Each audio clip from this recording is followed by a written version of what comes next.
Triple तलाक और हलाला प्रथा के नाम पर हमारे देश की मुस्लिम महिलाओं के ऊपर होने वाले अत्याचार को खत्म करने के लिए आज मैं अपने देश में जेंडर इक्वलिटी रिवॉल्यूशन लैंगिक समानता क्रांति के शुरुआत का आह्वान करता हूं। हमारे देश के सुप्रीम कोर्ट में ट्रिपल तलाक और हलाला प्रथा को बैन करने के लिए केस चल रहा है और बहुत आश्चर्य की बात है और हम करोड़ों देशवासियों के लिए शर्म की बात है कि हमारे देश का सुप्रीम कोर्ट ये मानता है कि ये एक गलत प्रथा है, इसके द्वारा मुस्लिम महिलाओं पर अत्याचार हो रहा है। हमारे देश की सरकार ये मानती है कि ये गलत प्रथा है, इसके द्वारा मुस्लिम महिलाओं पर अत्याचार हो रहा है।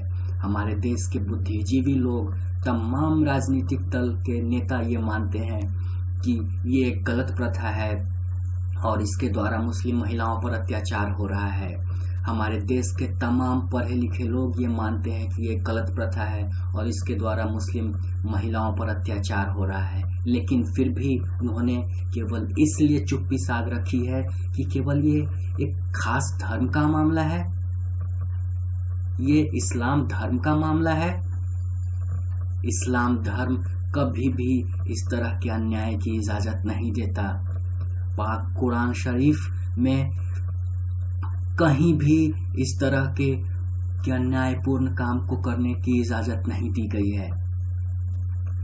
दुनिया में अधिकांश मुस्लिम देश, मैं तो कहता हूँ लगभग सारे मुस्लिम देश ने इस प्रथा का अंत कर दिया है। इवन इस धर्म की शुरुआत करने जहाँ से हुई सऊदी अरेबिया, वहाँ भी इस प्रथा को काफी पहले समाप्त कर दिया गया है।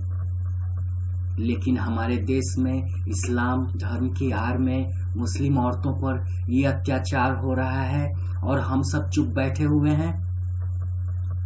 एक मुस्लिम पिता अपने लाडली बेटी की धूमधाम से शादी करता है, एक मुस्लिम भाई अपनी लाडली बहन की धूमधाम से शादी करता है, एक मुस्लिम लड़की लाखों सपने संजोकर अपने पति के घर जाती है और वहां रहने लगती है और अचानक एक दिन ऐसा कुछ होता है और उसका पति गुस्से में आकर बस 3 शब्द बोलता है, तलाक तलाक तलाक, और सब कुछ खत्म।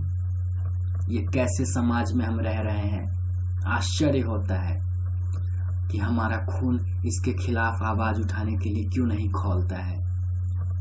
और इससे भी घिनौनी प्रथा ये कि अगर उस पति को ये एहसास हो कि उसने गलत किया है और फिर से वो अपनी बीवी के साथ रहना चाहे, तो उस औरत को फिर से किसी दूसरे मर्द से पहले शादी करनी होगी, तब वो अपने पहले पति के साथ रह सकती है।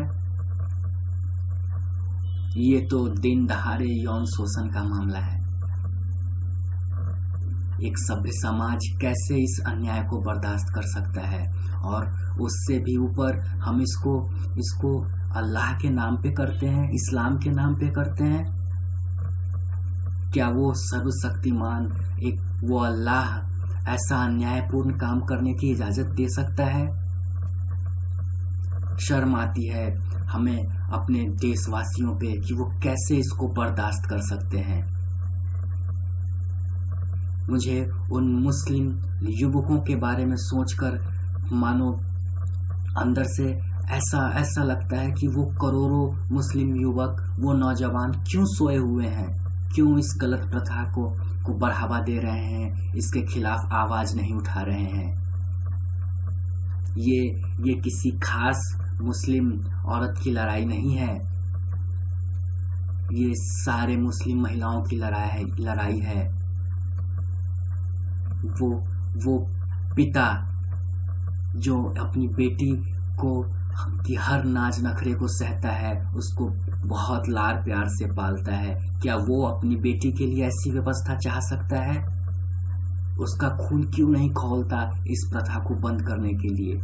एक भाई जो अपनी बहन के लिए सब कुछ अपना कुर्बान कर सकता है, उसकी बहन को कोई आंख उठा के देखे तो उसकी आंखें नोच ले सकता है, आंखें नोच लेता है, अपनी जान दे देता है। क्या वो भाई अपनी बहन के लिए ऐसी व्यवस्था बर्दाश्त कर सकता है? एक बेटा जिसको उसकी माँ अपने गर्भ में 9 महीने तक रखती है, जिसको वो अपना दूध पिलाती है, वो बेटा अपनी माँ के लिए ऐसी व्यवस्था को बर्दाश्त कर सकता है? ये हम सारे देशवासियों के लिए शर्म की बात है। आज मैं इस क्रांति के जरिए उस तमाम देशवासियों को जगाना चाहता हूँ कि इस प्रथा को बंद करने में एक मुहिम चलाइए, एक अभियान चलाइए। आज मैं तमाम मीडिया के से जुड़े लोगों को, जो प्रिंट मीडिया में हो, तमाम अखबार वाले, तमाम इलेक्ट्रॉनिक मीडिया वाले, तमाम टीवी न्यूज़ चैनल वाले, तमाम टीवी चैनल वाले, सबसे ये आह्वान करता हूँ कि इस प्रथा के खिलाफ आवाज़ उठाइए, खड़े होइए। केवल 1-2 बार न्यूज़ दिखा के मत रहने दीजिए। तब तक लड़ाई जारी रखिए जब तक कि इस प्रथा का अंत न हो जाए। आज मैं उन तमाम बड़े बड़े फिल्म स्टार्स से, जिनकी पहुंच हमारे देश के लोगों तक है, उनसे ये अपील करता हूं कि वो इसके खिलाफ आवाज़ उठाएं। आज मैं पूरी बॉलीवुड से अपील करता हूं कि वो इसके खिलाफ आवाज़ उठाएं। आज मैं अपने तमाम पढ़े लिखे नौजवानों से अपील करता हूं कि वो इसके खिलाफ आवाज़ उठाएं। आज मैं इस देश की सारी राजनीतिक पार्टियों से ये अपील करता हूं कि वो उसके खिलाफ आवाज़ उठाएं। आज मैं भारत की करोड़ों महिलाओं को ये अपील करता हूं कि वो इसके खिलाफ आवाज़ उठाएं। ये केवल एक मुस्लिम महिला की लड़ाई नहीं है, ये हम करोड़ों भारतवासियों की लड़ाई है। इसलिए बिना कुछ सोचे, बिना कुछ समझे इस लड़ाई का हिस्सा बनिए और इस क्रांति को सफल बनाइए। और इस वीडियो को केवल शेयर, लाइक या सब्सक्राइब करके मत छोड़ दीजिए। इस वीडियो को केवल देख के मत छोड़ दीजिए। आप तमाम जगह जागरूकता फैलाइए ताकि हमारे सरकार को किसी से पूछने की ज़रूरत नहीं पड़े कि इस प्रथा को बंद कर देना चाहिए या नहीं। वो खुद ब खुद बंद कर दे। इस क्रांति को सफल बनाइए। और मेरी सबसे ज़्यादा उन तमाम करोड़ों पढ़े लिखे मुस्लिम नौजवानों से मेरी अपील है कि वो इस क्रांति का हिस्सा बने। वो अपने अंदर की ज़मीर को जगाएं, वो अपने अंदर की इंसानियत को जगाएं, वो अपनी माँ के लिए आवाज़ उठाएं, वो अपनी बहन के लिए आवाज़ उठाएं। उन तमाम उनके समाज में, उनके देश में, उनके राज्य में रहने वाली महिलाओं के लिए आवाज़ उठाएं और एक साथ मिलकर इस प्रथा को बंद करने के लिए आवाज़ उठाएं। दोस्तों, ये दूसरी बार ऐसा हुआ है। ये दूसरा मौका है जब हमारे सर्वोच्च न्यायालय में ये केस पहुंचा है। एक बार 80 के दशक में अन्याय हो चुका है। अब हमारे सुप्रीम कोर्ट को ऐसा अन्याय करने से रोक लीजिए। आइए और मिलकर आवाज़ उठाइए ताकि ये प्रथा बंद हो सके। और तब तक अपनी लड़ाई जारी रखिए जब तक कि इस प्रथा का अंत न कर दिया जाए। आज उन करोड़ों महिलाओं से जो भारत की प्रगति में अपना योगदान दे रही हैं, उनसे ये मेरी अपील है कि वो चुप नहीं बैठे और अपनी आवाज़ उठाएं और सरकार को बताएं कि उनको किसी से पूछने की ज़रूरत नहीं है।